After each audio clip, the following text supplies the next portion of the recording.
Hello बच्चों, कैसे हो आप लोग। आशा करते हैं कि आप लोग सभी लोग अच्छे होंगे, मस्त होंगे और पढ़ रहे होंगे। तो अब हम लोग linear equation in two variable में जो रूल था आपका, तो जो दो रूल था आपका, एक तुम्हारा क्या था जी, तो सब्स्टिट्यूशन मेथड, ठीक है। और एक तुम्हारा क्या था, इलिमिनेशन मेथड, ठीक है ना, इलिमिनेशन मेथड, ठीक है। तो थोड़ा सा अब हम, ठीक ना, इन दोनों नियम को एक एक बार लेके, एक दो क्वेश्चन लेके मैं आपके सामने इसको सॉल्व करूंगा और आशा करता हूं कि आप इस चीज को अच्छे से सुनोगे और समझोगे, ठीक है ना। तो देखो, पहला हम लोग लेते हैं, पहला जो रूल है सब्स्टिट्यूशन मेथड। अब हम इससे क्वेश्चन सॉल्व करेंगे, ठीक है ना। तो एक क्वेश्चन लेते हैं आर डी शर्मा से। एक क्वेश्चन है, कह रहा solve for the X and Y.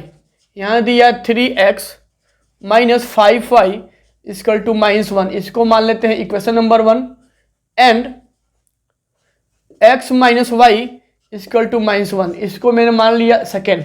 तो देखो बच्चे ना, बोल रहा है कि इसको सब्स्टिट्यूशन मेथड से सॉल्व करना है और यहाँ से x y की वैल्यू आपको फाइंड करनी है।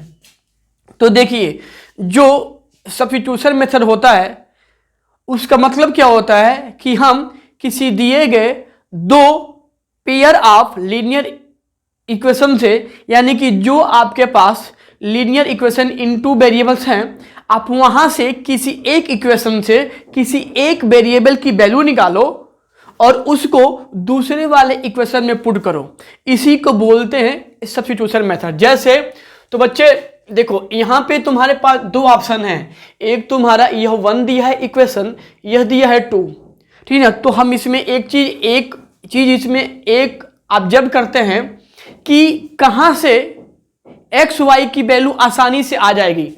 तो बच्चे देखो, जो आपका देखो जो 1 है ना, तो देखो वो आपका 3x माइनस 5y आ रहा है। तो बच्चे ना देखना, आप अगर यहां से देखो, अगर 3x की वैल्यू अगर फाइंड करोगे तो -y प्लस 5y, और फिर यहां चूंकि 3x है और जब आप x निकालोगे तो 3 से आप वहां पे डिवाइड करना पड़ेगा। तो मतलब ना देखो, कहीं ना कहीं देखो ना, हम मुझे यहाँ पे थोड़ा सा डिवाइड का टर्म आ रहा है, लेकिन देखो ना, जो आपका 1 है, सॉरी जो 2 है, देखो मैं अगर यहाँ से तो लिखूं फ्रॉम इक्वेशन 2 से, देखो फ्रॉम 2 से, देखो मैं अगर यहाँ से x की वैल्यू फाइंड करूं तो अगर -1 को यहाँ लेके आऊंगा तो -1 यहाँ था, जब यह -y यहाँ पे आएगा तो प्लस y आ जाएगी, ठीक है। इसको मैंने मान लिया थर्ड। तो देखो, यह आपका हो गया इक्वेशन नंबर 3, ठीक है। यह आपका क्या हो गया, तो यह आपका इक्वेशन नंबर 3 हो गया। देखो, तो हम इसको बोलेंगे x की वैल्यू y के फॉर्म में, x की वैल्यू y के फॉर्म में आ गया। तो जब मैंने 2 से, देखो जब मैंने 2 से x की वैल्यू y के टर्म में मैंने यहाँ फाइंड कर लिया, तो अब हम इस x के वैल्यू को 1 में पुट करेंगे, जो मेरा अभी शेष था। तो यहाँ पे हम क्या लिखेंगे, putting this value of x in equation number 1। देखो ना, मैं आपने 2 से x की वैल्यू y के फॉर्म में फाइंड किया था और अब इस x की वैल्यू को 1 में पुट कर रहा हूं। तो देखो यहां से क्या होगा जी, 3 इंटू देखो x की वैल्यू क्या था जी, तो -1 plus y minus 5y equal to -1। देखो यहां से हम अगर इसका इन दोनों में मल्टीप्लाई करेंगे तो -3 इंटू -1 तो -3 plus 3y equal minus 5y बराबर -1। देखो बच्चे ना, मैं इस नंबर को यहाँ नंबर के पास भेज रहा हूँ।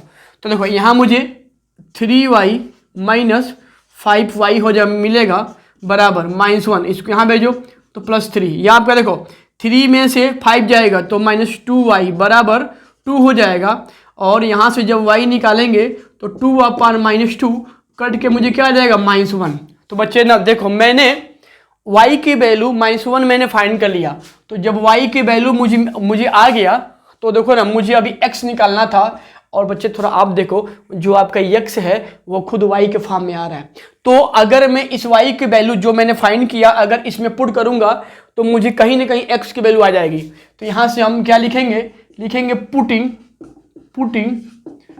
दिस वैल्यू ऑफ y बराबर -1 इन इक्वेशन नंबर 3। यानी कि देखो आपने जो सेकेंड से जो x की वैल्यू y के फॉर्म में निकाला था उसमें जहां y है y के वैल्यू -1 आप पुट कर रहे हो तब यहां से आपको x मिलेगा। तो देखो यहां से मुझे क्या मिलेगा, x बराबर -1 प्लस देखो y की वैल्यू क्या है तो -1 है, यानी कि x बराबर -1 प्लस माइनस ये आपका कितना होगा, x बराबर -2। ठीक है बच्चे, देखो तो आपने यहां से x की वैल्यू -2 और y की वैल्यू -1 आपने फाइंड कर लिया। ठीक है, मान लो कहीं आपके मन में डाउट हो कि आपने यह जो वैल्यू फाइंड किया है क्या वह सही है, तो देखो बच्चे ना अगर आपको चेक करना है कि आपने जो आंसर फाइंड किया है वह सही है तो इस x और इस y के वैल्यू को या तो 1 में या तो 2 में रखो। और हम अगर इस x y की वैल्यू को हम अगर 1 या 2 में रखें और सॉल्व करें और फिर दोनों ओर की वैल्यू इक्वल आती है, इक्वल मिल जाएगी, तब कहेंगे कि both value of x and y are true. तो चलो बच्चे मान लो हम इसमें पुट कर रहे हैं 2 से, तो लिखो फ्रॉम 2, तो ना फ्रॉम 2 में हम x y की वैल्यू हम इसमें रख के हम चेक करें। देखो यहाँ x की वैल्यू कितना है तो -2। ठीक है, तो कहाँ क्या है y की वैल्यू कितना था जी तो -1 निकाला, बराबर मुझे -1 मिल रहा है। ठीक है, ये होगा -2 माइनस प्लस 1 बराबर -1, यानी कि -1 बराबर -1। और बच्चे आप यहाँ देखो तो देखो ना आपने जैसे ही x और y की वैल्यू को 2 में पुट किया तो आपको दोनों ओर की वैल्यू क्या मिल रही, सेम मिल रही, यानी इक्वल मिल रही। तो जब इक्वल मिल रहा है तो हम क्या बोलेंगे कि x बराबर -2 एंड y बराबर -1 will be solution of this given linear equation in 2 variable over r x बराबर -2 and x बराबर -1 will be value of x and y of this given linear equation in 2 variable।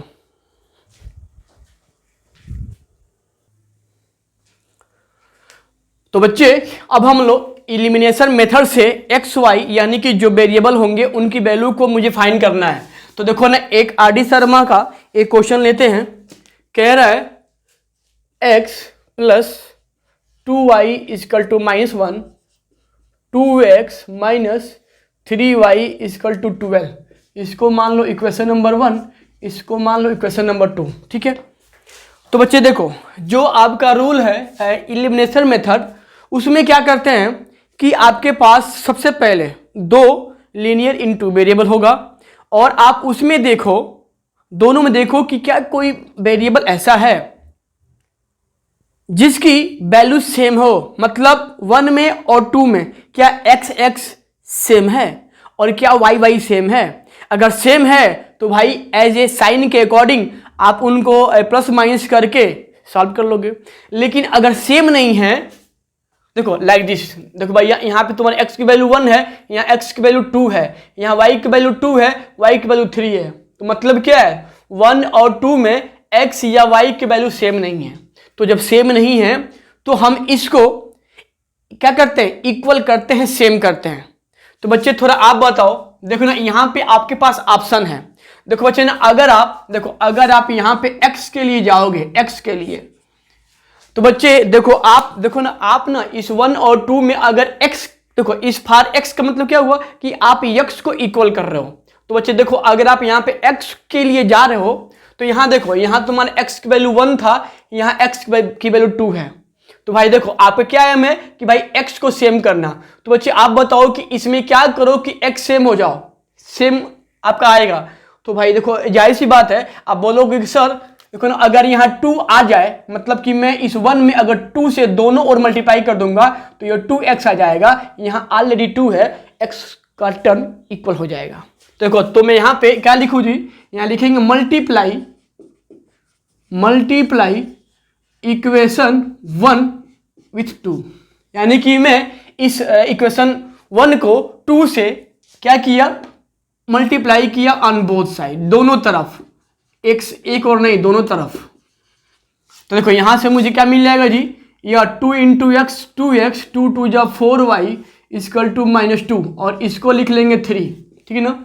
और बच्चे अब देखो जैसे ही आपने x की कोफिशिएंट को, मतलब जो x है, ठीक है ना, उसको अगर इक्वल कर दिए तो बच्चे देखो ना, अगर आप जो यहाँ पे मल्टीप्लाई करके जो ला रहे हो, है ना, जो आपने 2 के इक्वल बनाया है, तो जैसे ही आ गया तो अब आप इस 2 और 3 को नीचे रख के आप इसको प्लस माइनस करते हो। तो यहाँ लिखेंगे फ्रॉम इक्वेशन 2 and 3 से। तो देखो ना, पहले हम इनको क्या लिखेंगे, फेस टू फेस। ये दिया 2x minus 3y equal to 12, ये दिया 2x plus 4y equal to -2। देखो बच्चे, देखो ना, मुझे 2x और 2x मिल गया। आपके मन में होगा कि सर आप इन दोनों को क्यों इक्वल किए हैं। तो मैंने अभी बोला था कि अगर इक्वल होंगे तभी वह एक खास वेरिएबल कैंसिल होगा और दूसरा बच जाएगा और उसको प्लस माइनस करके हम उसकी वैल्यू फाइंड कर लेते हैं। तो यानी कि हम एलिमिनेशन का यूज किसी एक वेरिएबल को कैंसिल करने के लिए ही करते हैं, क्योंकि जब एक कैंसिल होगा तो वहाँ पे दूसरा बचेगा और दूसरे की वैल्यू आप आसानी से निकाल सकते हो, ठीक है। तो बच्चे ना देखो, थोड़ा देखो, 2x यहाँ है 2x यहाँ है, मुझे इनको कैंसिल करना है। तो देखो प्लस ये है प्लस ये है, तो मैं अगर माइनस यहाँ कर दूँ तो ये क्या होगा, कैंसिल होगा। और आपको पता है 6, 7, 8 या 9 में कि हम जब भी माइनस करते हैं तो नीचे वाले टर्म का सिंबल क्या होता है, चेंज हो जाएगा। यानी कि जो प्लस है माइनस हो जाएगा, जो माइनस है प्लस हो जाएगा, ठीक है। देखो तो plus 2x minus 2x cancel, -3 और -4 -7y प्लस 12 और 2 यानी कि कितना हो 14। देखो यहाँ से हम जब अगर y निकालेंगे तो क्या होगा 14 अपान -7 यानी कि -2। देखो तो यहाँ से मुझे y की वैल्यू क्या मिल गई, -2। तो जब मुझे यहाँ से y की वैल्यू -2 मिल गई तो इस y की वैल्यू को देखो 3 नहीं जो था शुरू में, यानी कि जो 1 और 2 था, इस इक्वेशन में किसी एक में जो y की वैल्यू आ रही है उसमें पुट करो। तो चलो मान लो कि मैं पुट कर रहा हूँ, पुट y बराबर -2 इन इक्वेशन 1 में। देखो मैं इस y बराबर -2 को मैं 1 में पुट कर रहा हूँ। देखो यहाँ से मुझे क्या मिल जाएगा, x plus 2 into y, y कितना है -2 बराबर -1। यहाँ x प्लस माइनस 2 2 जा 4 बराबर -1। जब यहाँ से x की वैल्यू फाइंड करेंगे तो इसको यहाँ भेजेंगे, -1 एक या +4, x की वैल्यू कितना बजी 3। देखो तो हाँ नहीं, मैंने यहाँ पे x की वैल्यू मैंने 3 क्या किया, फाइंड कर लिया।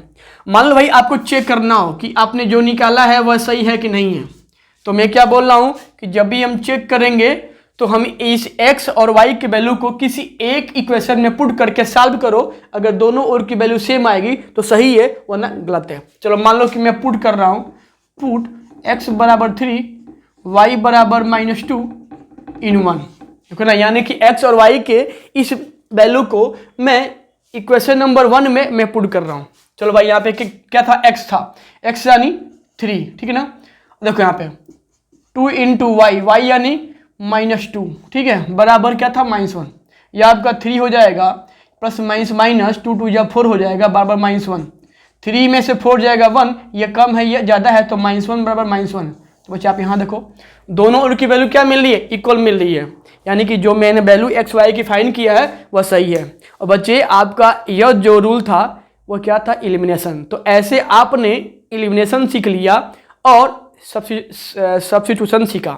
तो आई थिंक कि यह चीज़ें आपको समझ में आई होंगी। और प्लीज़ इसी 2 रूल पे एक्स वाई की वैल्यू फाइंड करना आएगा तो रफ पे अब काम आपका है कि कम से कम 8-10 क्वेश्चन आप लोग एक एक रूल पे सॉल्व कर लो कि बोर्ड में कोई दिक्कत ना हो।